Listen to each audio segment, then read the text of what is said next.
सम्बुद्धस्य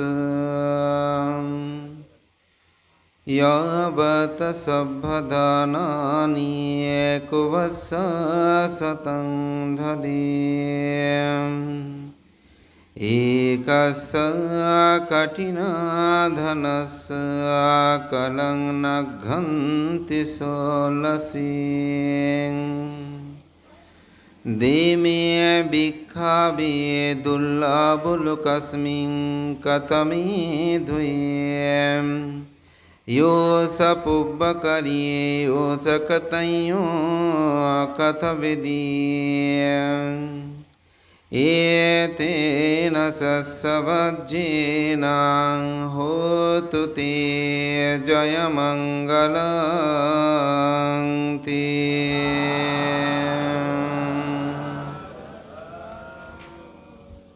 উত্তর নরবিলা কেন্দ্রীয় সৈকত বিহারের দানোত্তম দানশ্রেষ্ঠ শুভ কঠিন চিবর দানের আজকের প্রথম পর্বের এই পুণ্যময় অনুষ্ঠানের পরমারাধ্য মাননীয় সভাপতি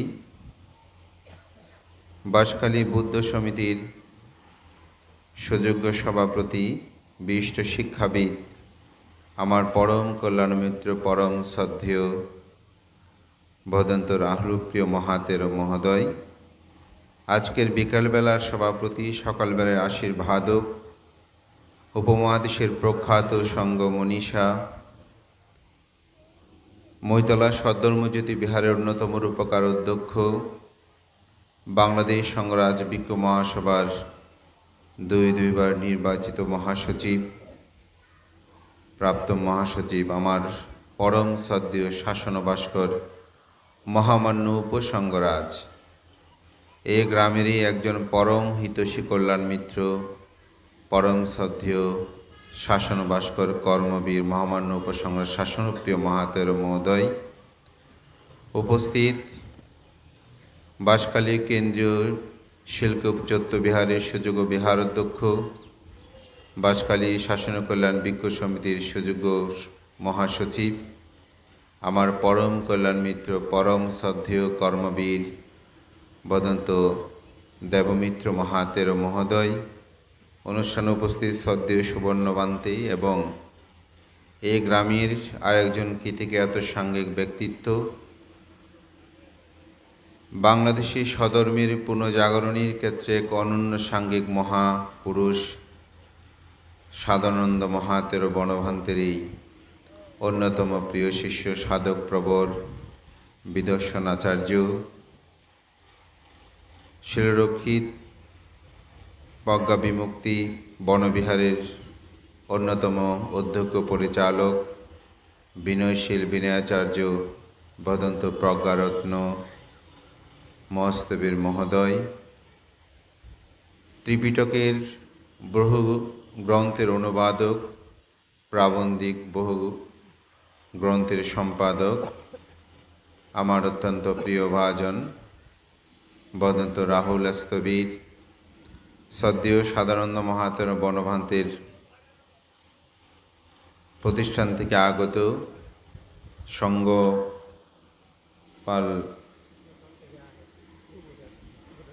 শুভদর্শী স্থবির সহ এই গ্রামে জন্মজাত প্রিয়ভাজন আমার অনুজ প্রতিম সুদেশক জ্ঞানজিৎ স্থবির এবং আজকের এই বিহারের যিনি অধ্যক্ষ শাসনবন্ধু আমার পরম শ্রদ্ধেয় দয়ানন্দ মহাতেরও আজকের অনুষ্ঠানের উদ্বোধক সমরপ্রিয়া স্থবির সহ মহান সঙ্গের প্রতি বিনম্র চিত্তে শ্রদ্ধা অর্ঘ্যবন্দনা নিবেদন করছি। আপনাদের সকলের প্রতি মৈত্রী চিত্তে পুণ্যদান এবং এই প্রতিষ্ঠানের সাথে যিনি সম্পৃক্ত থেকে একান অবস্থান করে এই গ্রাম তথা সমাজ সদ্ধর্মের বিনির্মাণে অনন্য ভূমিকা প্রতিপালন করেছেন সেই পরম শ্রদ্ধেয় প্রয়াত কর্মজ্যোতি তেজপ্রিয় মস্তবের প্রতি বিনম্র শ্রদ্ধা অর্ঘ্য বন্দনা নিবেদন করছি।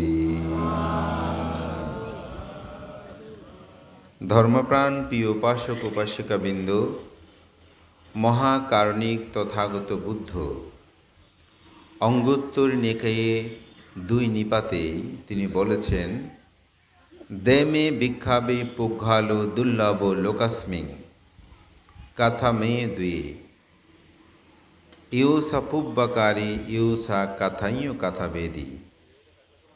বুদ্ধ বলছেন, হে ভিক্ষুগণ, জগতে 2 ধরনের ব্যক্তি বড় বেশি দুর্লভ। সেই 2 ব্যক্তি কি কে?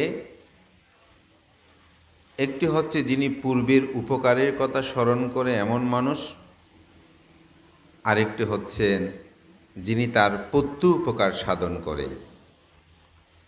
আপনাদের নিজেদের জীবন কি পর্যালোচনা করলেই দেখবেন, আপনি যত মানুষের উপকার করেছেন সেই উপকারের কথা স্বীকার করে যে মানুষের সংখ্যা খুব কম। কারণ অনেকে মনে করে, আমি যদি তার উপকারের কথা স্বীকার করি আমি ছোট হয়ে যাব। এজন্য যখন তিনি আত্মপ্রতিষ্ঠা লাভ করে বড় হয়, তখন তিনি উপকারের কথা স্বীকার করতে চায় না।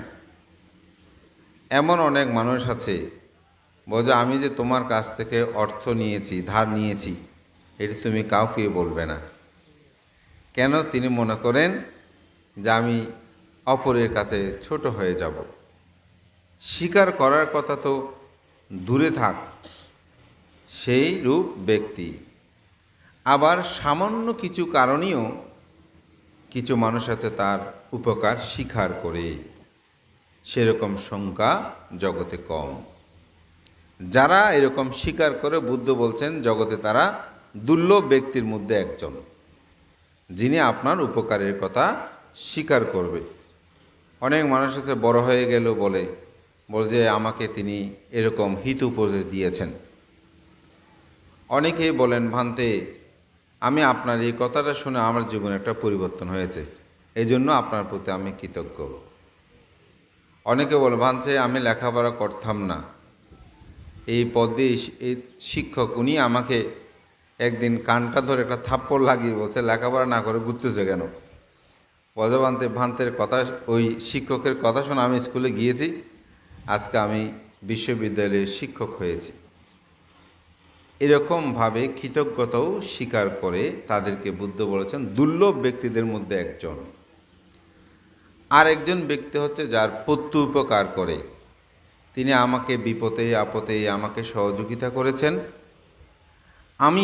সে যখন বিপদে পড়েছে বা বিপদে না পড়ুক, আমি তার উপকার সাধন করব। বুদ্ধ বলছেন এই ধরনের ব্যক্তিও জগতে দুর্লভ। এই 2 ব্যক্তিকে জগতে বুদ্ধ দুর্লভ বলেছেন। কেন? মহাকারণিক তথাগত বুদ্ধ বুদ্ধত্ব লাভের পর তিনি গয়ার বোধিধর্মতলে প্রথম 7 দিন অবস্থান করেছেন।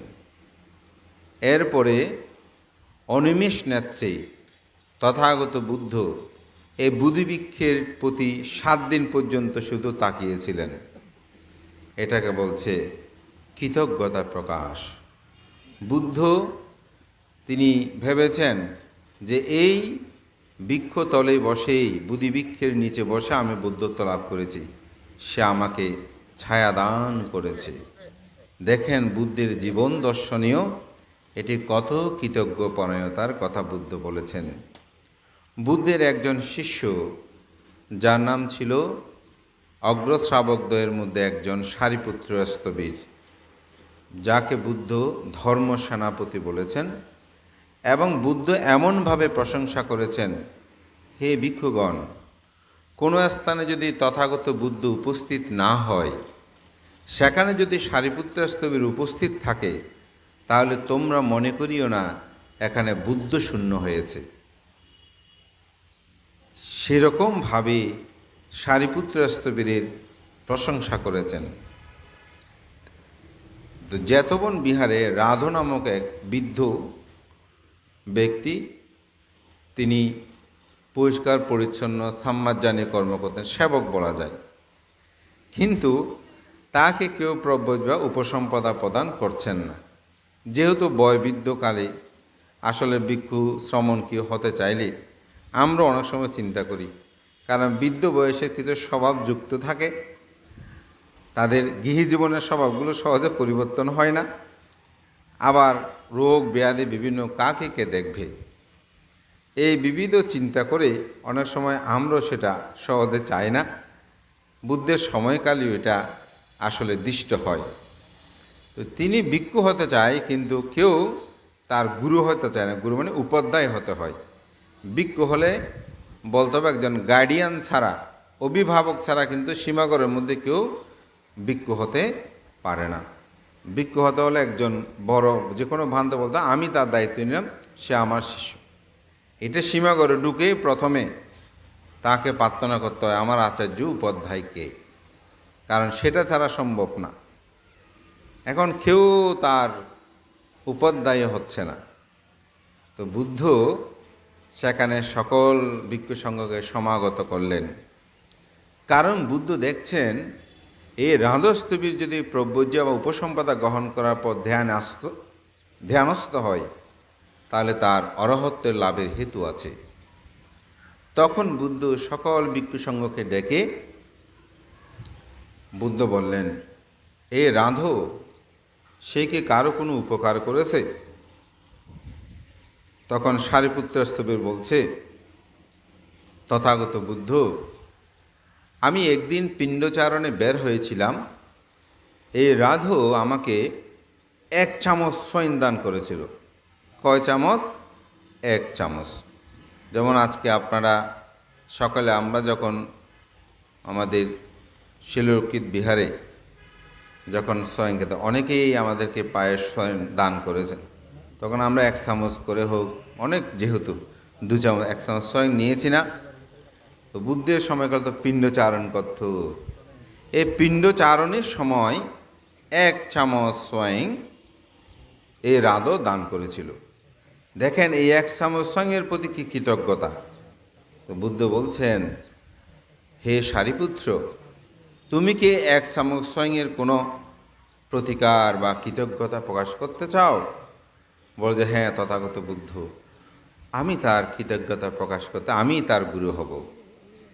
এই সারিপুত্রস্তবীরের উপাধ্যায়িত্বে তিনি উপসম্পদা গ্রহণ করলেন।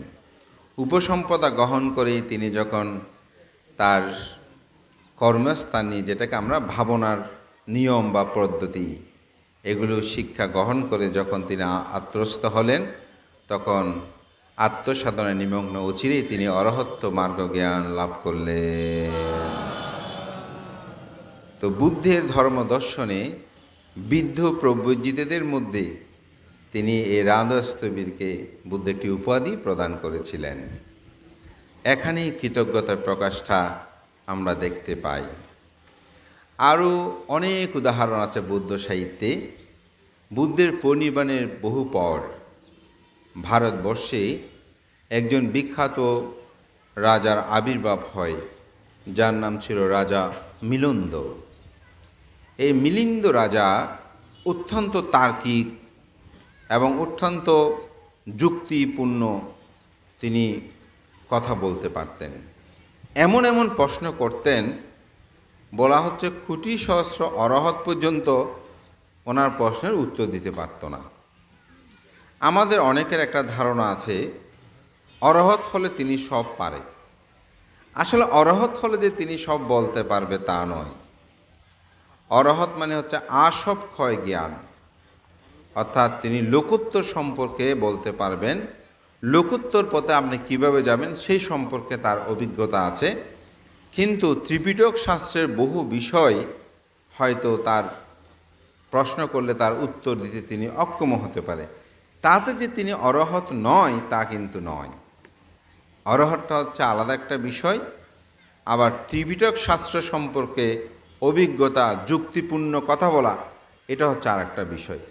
যেমন আমরা এখানে অনেকে ধর্ম দেশনা করি, আবার অনেকে আছে ধর্ম দেশনা করতে পারে না বা করে না। আপনি মনে করবেন না যে তিনি জানেন না, তিনি জানেন, কিন্তু হয়তো আমাদের মতো বলাটা তার অভ্যাস নাই, সেজন্য সে বলতে পারে না। যেমন এখানে একটা রাহুল ভিক্ষু আছে, সে ত্রিপিটকের 60টি বইয়ের অনুবাদ করেছেন। এটা কিন্তু কম কথা না। এবং সে 60টি বই সম্পাদনা করেছেন। 14টা তার প্রকাশিত বই আছে, অসাধারণ বইগুলো, কিন্তু তার দেশনও আপনারা শুনেছেন। তা আমার মনে হয় যে কথার চেয়েও তার লেখনীর ধারটা অনেক বেশি। এটা স্বাভাবিক। এরকম এক একটি প্রতিভা মানুষের মধ্যে বিদ্যমান থাকে।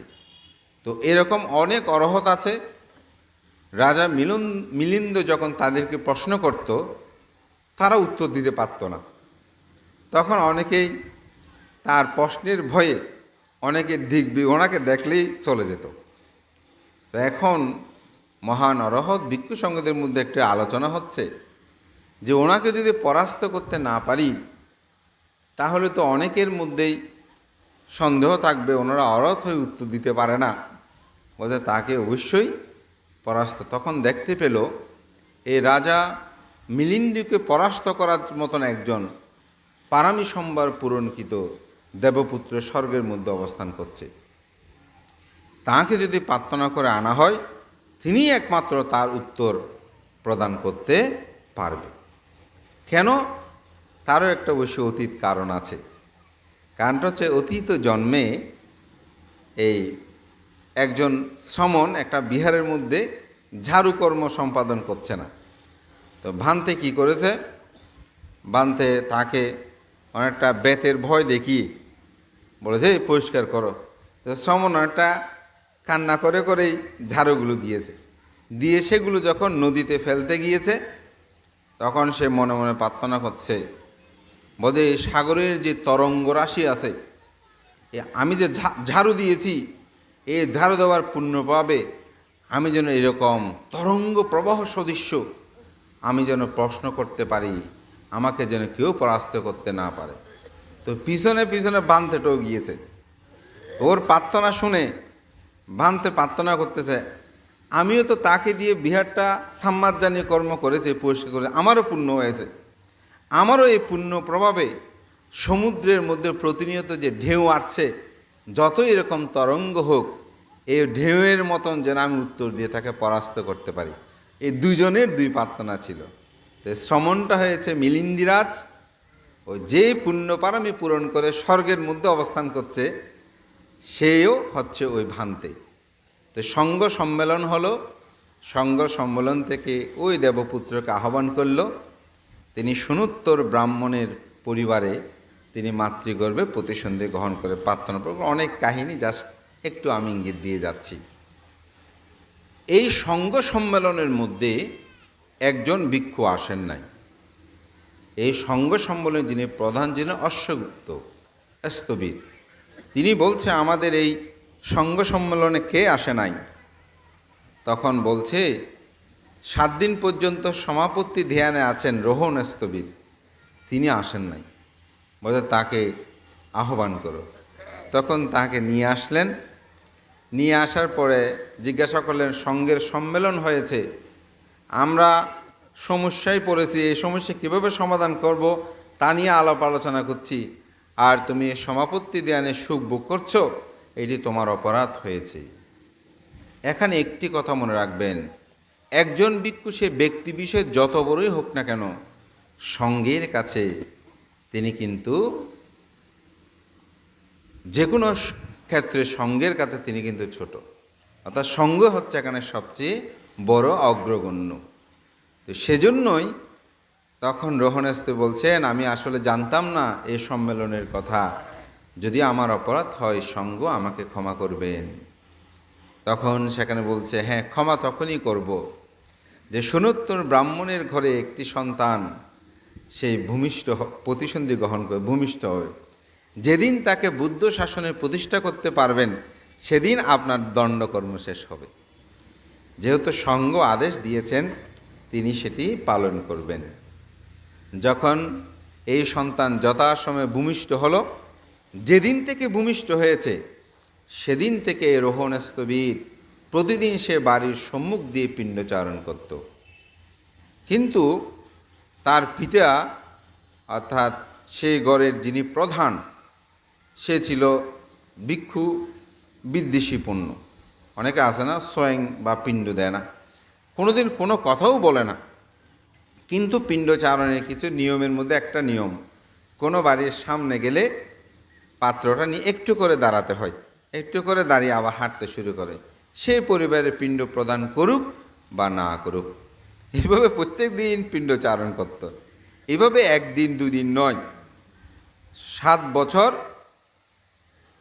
10 দিন পরিপূর্ণ হলো। সে বাড়ির সম্মুখ দিয়ে যাচ্ছে।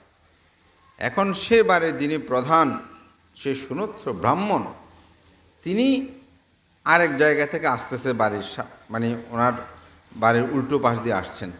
তো উনি যখন বাড়ির সামনে থেকে সামনে একটু এগিয়ে গেলেন, তো বলছে যে, ভান্তে, আমার বাড়ি থেকে আপনাকে কিছু দিয়েছে, কিছু পেয়েছেন?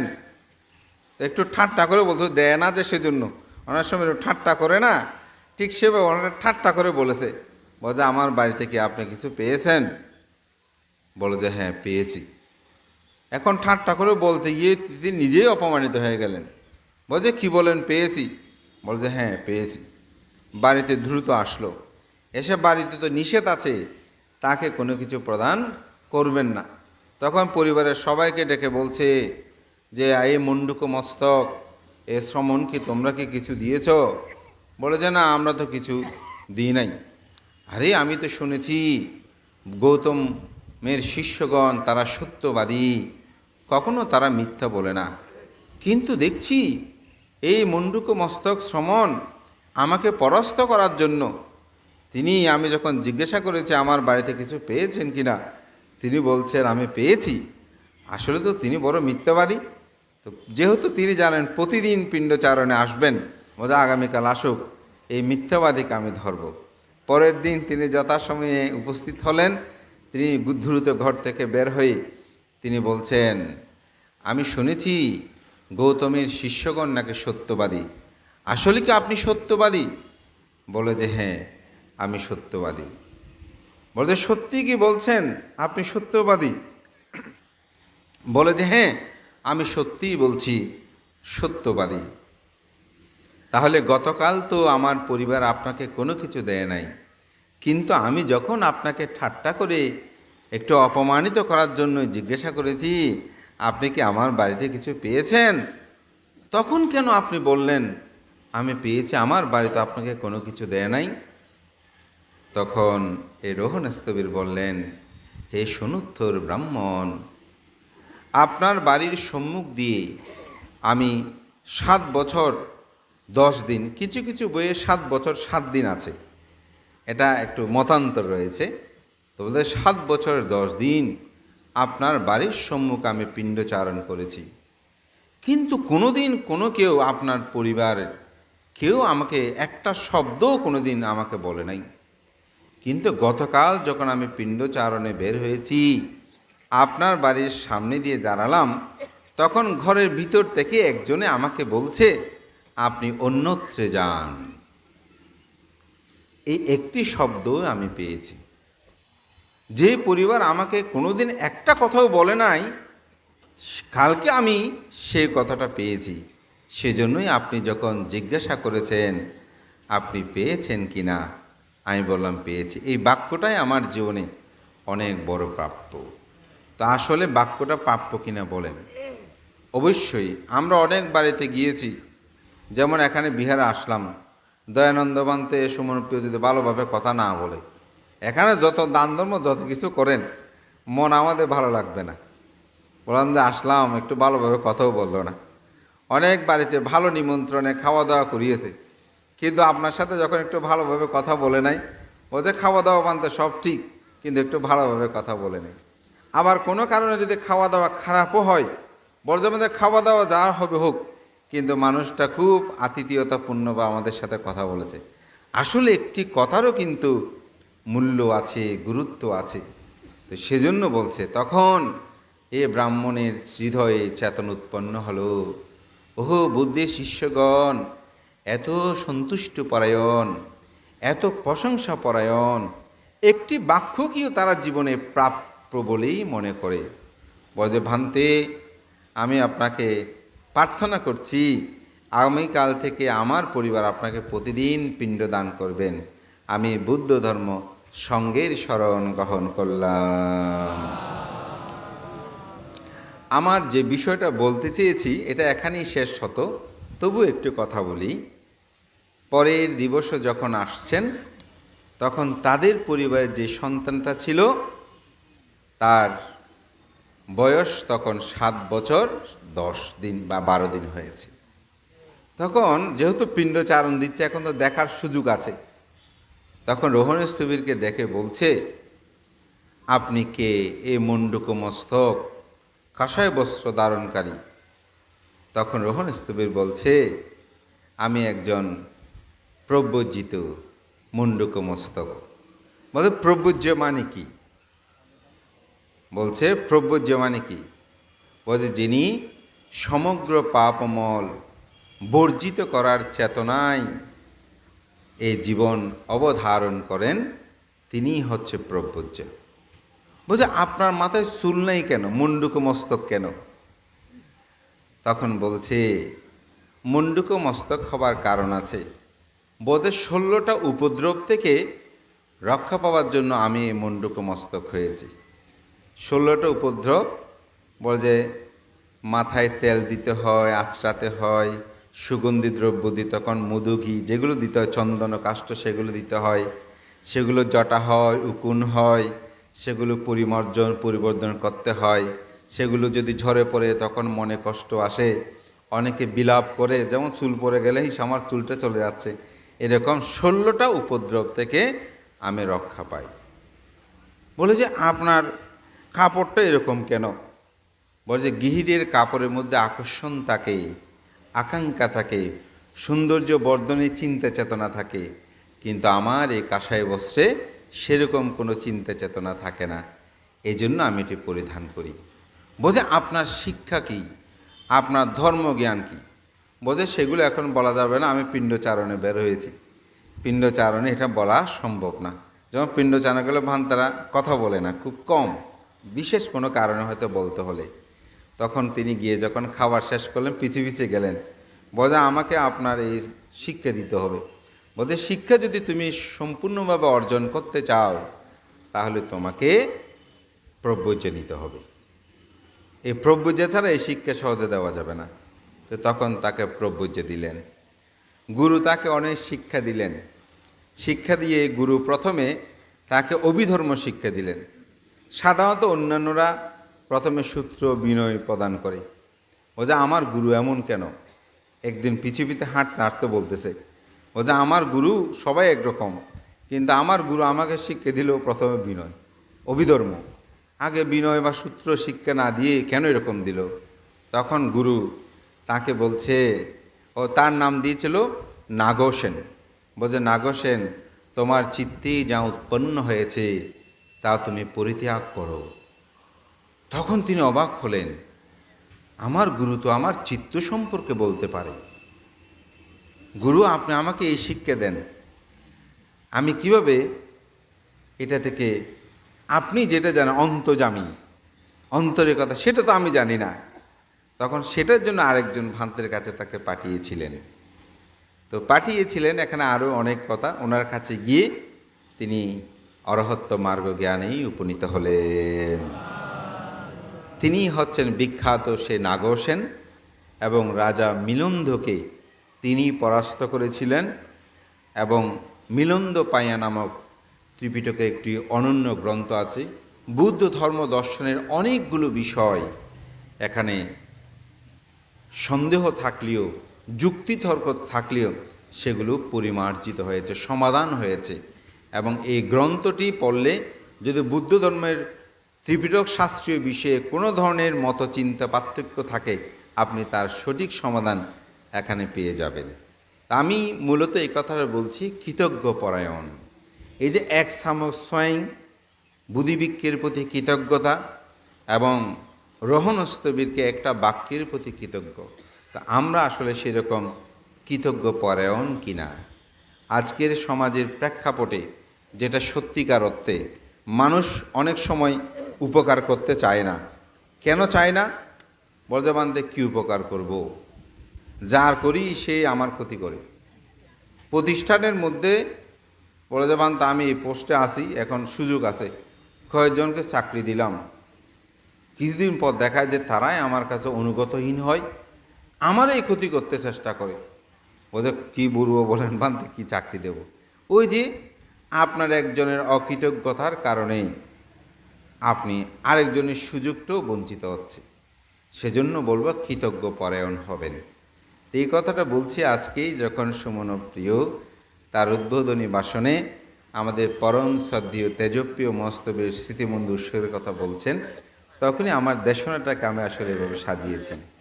এই পরম শ্রদ্ধেয় আমাদের বৌদ্ধ সমাজের একজন আলোকিত সাংঘিক ব্যক্তিত্ব, বিশেষ করে মোষখালির জন্য অনেক তিনি ত্যাগ তিতিক্ষা করেছেন।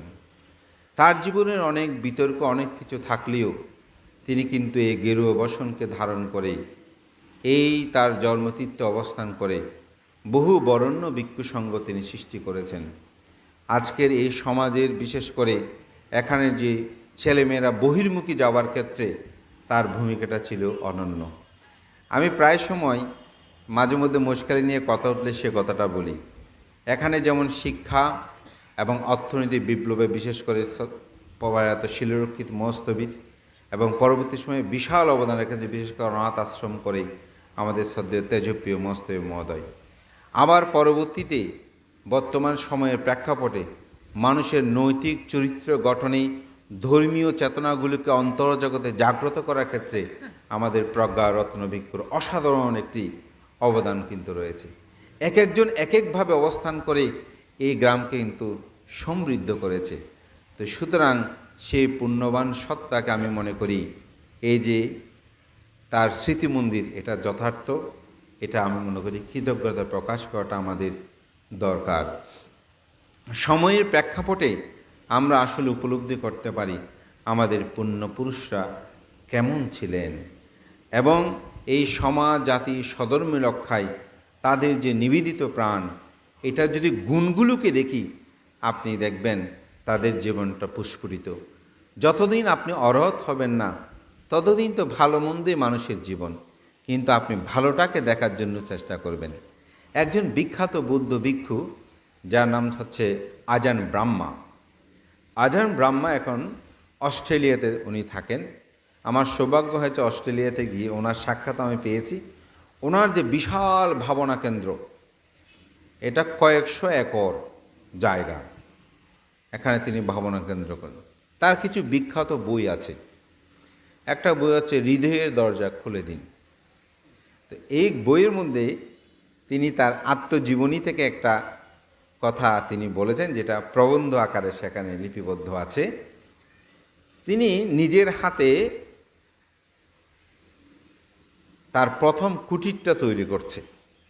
তো কুটিরটা তৈরি করা নিজেরা যখন করছে, ইটের গাঁথনি দিয়েছেন, ওখানে দুটা ইটের গাঁথনি একটু মানে অসুন্দর হয়েছে, দেখতে খারাপ লাগে, হয়তো একটু বের হয়ে গেছে, এই ধরনের কিছু হবে। তো কোনো মানুষ গেলে উনি কি করে দেখানোর সময় ওই ইটের গাঁথনির সামনে যেটা দুটো এলোমেলো আছে ওখানে সামনে গিয়ে দাঁড়ায়, যাতে ওই দুটো দেখা না যায়। তো ওখানে একজন মানুষ সেটা লক্ষ্য করেছে যে ভান্তে ওই দুটো ঈদের গাঁথনি ভিন্নতর হয়েছে, ওগুলো যেন দেখা না যায়, সেখানে গিয়ে একটু দাঁড়ায়। তখন ওই লোকটা বলছে, ভান্তে আপনার এত সুন্দর এই গাঁথনিগুলো করেছেন ইটের, দুইটা ভিন্ন হয়েছে, বারবার আপনি সেদিকে সেগুলো বুঝানোর জন্য চেষ্টা করেন কেন? ভালো, এখানে যে হাজারটি ইটের গাঁথনি হয়েছে, সেই সুন্দরগুলো দেখলে তো ওই খারাপ দুইটা আর দেখা যায় না। কথাটা কিন্তু খুবই গুরুত্ববহ।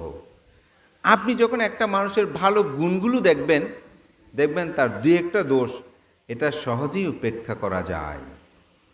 এটা মানুষ করে না বলেই আমরা আসলে মানুষের ভালো মূল্যায়নটা আমরা করতে পারি না।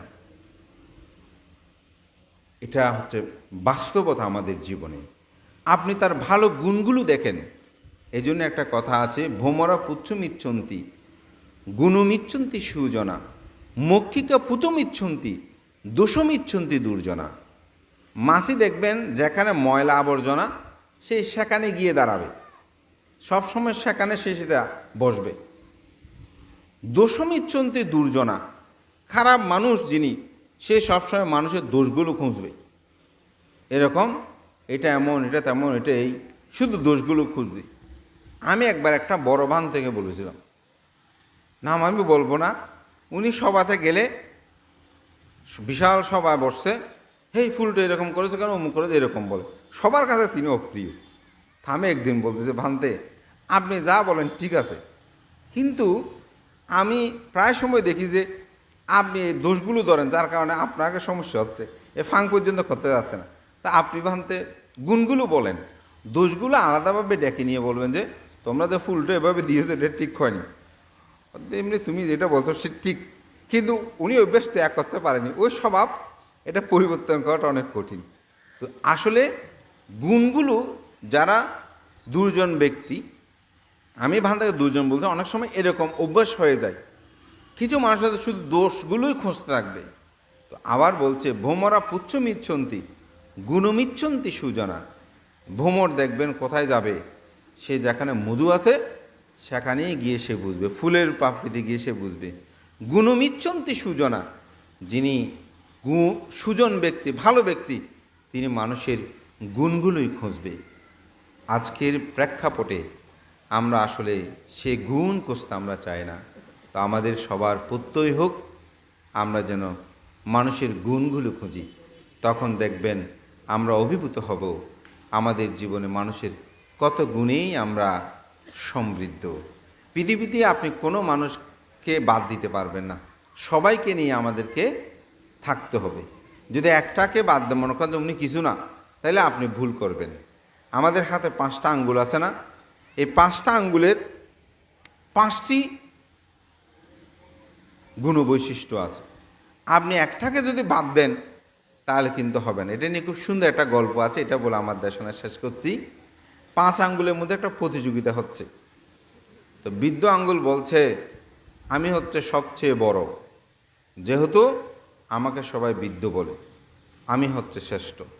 তো আরেকটা আছে তর্জনী, সে বলছে বৃদ্ধ আপনি হলে কি হবে, কিন্তু আমি যখন সবাইকে চুপ বলি তখন আমার কথা সবাই চুপ হয়ে যায়। তর্জনী সেটা আমার গর্জে উঠে, হ্যাঁ, বক্তব্য দেয়, অনেকে বলে এই একটা আঙ্গুল দিয়ে দেশ স্বাধীন করেছে, অনেক এরকম বলছে না, ও যে এই আমি যখন চুপ বলি তখন চুপ হয়ে যায়, আমার বৃদ্ধ দিয়ে কোনো কাজ হয় না। তো মধ্যমা বলছে দেখি একটু সমান করো তো আঙ্গুলগুলো, যখন একসাথে সমস্যা বলছে আমি সবচেয়ে লম্বা, সুতরাং আমি হচ্ছে সবচেয়ে বড়। তো অনামিকা সে বলছে তোমরা বড়, তর্জনী, বৃদ্ধ ঠিক আছে, কিন্তু পৃথিবীতে যে টিকিয়ে থাকতে হলে তো ভালোবাসার দরকার, সুতরাং আমার হাতে আঙ্গুলি আংটি পরেই পৃথিবীতে ভালোবাসাগুলোর বন্ধন রচনা হয়। সুতরাং আমি যদি ঠিকমতো আমি না থাকলে এই পৃথিবী টিকে থাকবে না, পৃথিবী এক নিমিষে ধ্বংস হয়, তখন বড় দিয়ে কি হবে, সুতরাং আমি হচ্ছে সবচেয়ে বড়। তো কনিষ্ক ছোট সে আঙ্গুলটি বলছে ভাই তোমরা যে যতই নিজেকে বড় মনে করো ঠিক আছে, কিন্তু আমিও কিন্তু কম নয়, কানে যখন ময়লা হয় আমি কিন্তু তা পরিষ্কার করতে পারি, তোমরা কিন্তু তা পারো না। অর্থাৎ আমাদের এই 5টি আঙ্গুলেরই কি আছে, প্রয়োজনীয়তা আছে। কাউকে বাদ দেবেন না, কাউকে ছোট করবেন না, কাউকে তুচ্ছ করবেন না। এখানে যিনি মহামান্য উপসংগরাজ, আমরা না হলে উনি সঙ্গরাজ হতে পারবে না। বানতে কেন, আমাদের নিয়ে তিনি সঙ্গপ্রধান, আমাদেরকে নিয়ে তিনি উপসংগরাজ, আমাদের সঙ্গকে নিয়েই তিনি হয়েছেন সঙ্গরাজও। ঠিক সেরকম কাউকে আপনি বাদ দেন, আমিও লোকজিৎ বিজ্ঞ এমনি মহাশয় অমুক হয়নি, সঙ্গের কারণে আমি সেটা, সঙ্গ যেখানে উপস্থিত সেখানে আমার মূল্যায়ন। এজন্য কাউকে কখনো কোনো সময় হেয় করব, এই বিহার ওই বিহার এগুলো যেন বিভাগ। আমি গতকাল কাছে খুব ভালো লাগছে, এই গ্রামে 3টি বিহার হলেও তাদের মধ্যে একে অপরের মধ্যে আন্তরিকতা, সেতুবন্ধন এগুলো রচনা হোক, এবং আমি মনে করি আমাদের মধ্যে সবার কৃতজ্ঞ পরায়ণ হবেন, একে অপরের প্রতি আপনারা কৃতজ্ঞ পরায়ণ যদি হন তাহলে বুদ্ধের এই দুর্লভ যে 2টি কথা বলেছেন সেটা যথার্থ হবে। মহাকারণিক তথাগত বুদ্ধ আমাদেরকে সে শিক্ষা দিয়েছেন। আজকেও কৃতজ্ঞতা প্রকাশ। বান্ধে কীরকম, ত্রৈমাসিক বর্ষাব্রত যারা অধিষ্ঠান করেছেন তাদেরকে যে আপনারা কঠিন চিপড় দান করবেন, তারা ফাল্গুনী পূর্ণিমা পর্যন্ত 5টি অপরাধ থেকে মুক্ত হয়ে তাদের জীবন চলবে। এটাই বলতে পাঞ্চা আনি সংসা সম্পন্ন, পাঞ্চা দোষা বিবর্জিত, 5টি দোষ থেকে তারা রক্ষা পাবেন। তো সুতরাং আপনারা তাদেরকে এই কঠিন চিবর দান করে 5টি দোষ থেকেও রক্ষা পাওয়ার সুযোগ, এটাও কি কৃতজ্ঞতা প্রকাশ যে ওনারা অনেকে বানতে 3 মাস বসবাস করেছে, শিবদান না করলে কেমনে হয়, অর্থাৎ এটা আমাদেরকে এত ধর্মদান দিয়েছে, আমাদের এটা করতে হবে না, এই কৃতজ্ঞতা পুরস্কার থাকতে হবে। বুদ্ধ বলেন পৃথিবীর সমগ্র দানীয় বস্তু একত্রিত করে দান করলেও একখানা কঠিন চিবর দানে 16 ভাগের 1 ভাগ হবে না। সেটি আপনার সম্পাদনের পত্র ব্যর্থ করে মহান সংঘ প্রধানকে বন্দনা জানিয়ে গতকালকে থেকে এসে বিশেষ করে আমাদের প্রজ্ঞা বিমুক্তি বিদর্শন ভাবনা কেন্দ্র গত রাত্রে ছিলাম, আমাদের প্রজ্ঞারত্ন সহ অনেক ধর্ম আলোচনা হয়েছে, আমার খুব ভালো লেগেছে এবং আজকেও এখানে উপস্থিত হতে পেরে আনন্দ অনুভব করতে। বিশেষ করে সাহায্যকে বলছি আমি একদিন থাকবো, সে বলতে ধর্ম প্রিয় বান্ধব থাকবে, আপনিও থাকেন। তো সেই উপলক্ষে আসলে থাকা বান্ধব তো থাকলো না, আমি মনে স্থির করেছিলাম এই প্রতিষ্ঠানটা আমার অত্যন্ত পরম আমার গুরুদেব বিদর্শনাথ রত্নপ্রিয় মস্তবীরের তিনি গুরু ভ্রাতা ছিলেন, পরম শ্রদ্ধেয় তেজপ্রিয় মস্তবীর মহোদয়। তিনি যখন খুব চলাফেরা করতেন মাঝে মধ্যে শহরে গেলে আমার বিহারে যেতেন, অবস্থান করতে আমি তার স্নেহ পাওয়ার সৌভাগ্য হয়েছিল। আজকে ভান্তের স্মৃতি মন্দির করেছেন শুনে আমি দেখে খুবই আনন্দপিত অনুভব করছি।